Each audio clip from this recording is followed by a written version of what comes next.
আমাৰ মাজত কিছু সমস্যা থাকিব পাৰে, কিন্তু আলোচনাৰ যোগেদি আইনৰ যোগেদি লোকতান্ত্ৰিকভাৱে আমি সমাধান হোৱাটো বিচাৰোঁ। আমি নিজৰ মাজত সংঘাত, ঘৰ জ্বলোৱা, মাৰপিট আমি নিবিচাৰোঁ। কিন্তু এয়া হৈছে হিমন্ত বিশ্ব শৰ্মা ডাঙৰীয়াৰ ৰণকৌশল। আজি কোকৰাঝাৰত একেই হৈছে, তাতো দুটা জনগোষ্ঠীৰ মাজত সংঘাত। যি সমন্বয় প্ৰয়াত তৰুণ গগৈদেৱে অসমৰ বিভিন্ন জনগোষ্ঠী জনজাতিৰ মাজত কিমান কষ্ট কৰি 15 বছৰ একদম নিজৰ ঘৰৰ দৰে ধৰি ৰাখিলে, আজি সেই ঘৰখন হিমন্ত বিশ্ব শৰ্মা ডাঙৰীয়া মাত্ৰ নিজৰ স্বাৰ্থৰ বাবে টচ নচ কৰি পেলাই থৈছে। কোনো আজি শান্তিত নাই, না বঙালী মানুহ শান্তিত আছে, না জনজাতি মানুহ শান্তিত আছে, না আদিবাসী মানুহ শান্তি আছে, না ভোজপুৰী মানুহ শান্তিত আছে, না কাৰ্বি মানুহ শান্তিত আছে, কোনো শান্তিত নাই। তো সেইকাৰণে যেতিয়ালৈকে হিমন্ত বিশ্ব শৰ্মা ডাঙৰীয়া থাকিব, অসমৰ সমাজৰ মাজত অশান্তিয়ে থাকিব।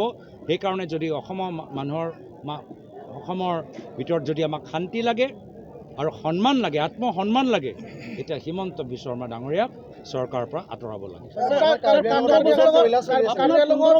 বহু আঞ্চলিক দল আছে, কাৰ্বি আংলঙত বহু আঞ্চলিক দল আছে, তেওঁলোকৰ লগত মিত্ৰতা হ'বনে, এই সন্দৰ্ভত কি ক'ব?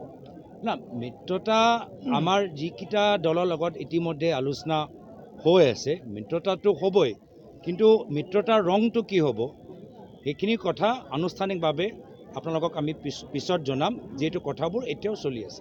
15 বছৰ আগতে 15 বছৰ চলালে, এতিয়া 15 বছৰ চলাৰ পিছত আজি চৰকাৰ যদি আপোনাৰ কংগ্ৰেছে আহে, তেন্তে আৰ্টিকল 244 সঁচাকৈ ইমপ্লিমেণ্ট হ'ব না ছাৰ? বৰ্তমানত 10 বছৰত এইখন চৰকাৰে কি কৰিলে? 6 স্কেডিউল ফুল ইমপ্লিমেণ্টো কৰিব পৰা নাই। কাউন্সিলৰ হাতত একো ডিপাৰ্টমেণ্টে একো এৰিয়েই দিয়া নাই। কাউন্সিলৰ কামবোৰ চব দিছপুৰৰ পৰা নিৰ্ধাৰিত। কাউন্সিল যোৱা 10 বছৰ আৰু দুৰ্বল হ'ল। কাউন্সিল আমাৰ দিনত আৰু প্ৰয়াত তৰুণ গগৈদেৱৰ দিনত আৰু সন্মান আৰু ক্ষমতা লাভ কৰিব, এই কথাটো নিশ্চিত। অবৈধ কয়লা আৰু বালি চলি আছে, এইটো কি এইখনত কিবা ক'ব বিচাৰিব? চলিবই। যিসকলৰ ৰাজনৈতিক যাত্ৰা সিন্ডিকেট কৰি আৰম্ভ হ'ল, আজি তেওঁলোকে শাসনত বহি আছে, তো সিন্ডিকেট কেনেকৈ কমিব? সিন্ডিকেট বাঢ়িবই।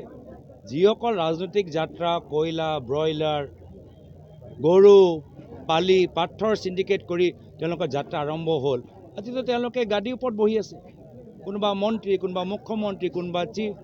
তো সেইকাৰণে সিন্ডিকেট বাঢ়ি গৈছে। এতিয়া যুৱকসকলৰ ওচৰত চাকৰি নাই, এতিয়া সিন্ডিকেট সোমোৱাই বাহিৰে আমাৰ যুৱকৰ ওচৰত একো চাকৰি নাই। অসমৰ কাৰ্বি যুৱকৰ ওচৰত মাত্ৰ দুটা বিকল্প, যদি পইচা কমাব লাগে বাহিৰলৈ যাওক, নহ'লে কয়লা বালি মাফিয়া তাৰ ভিতৰত সোমাই যাওক, তাৰ বাহিৰে একো বিকল্প নাই।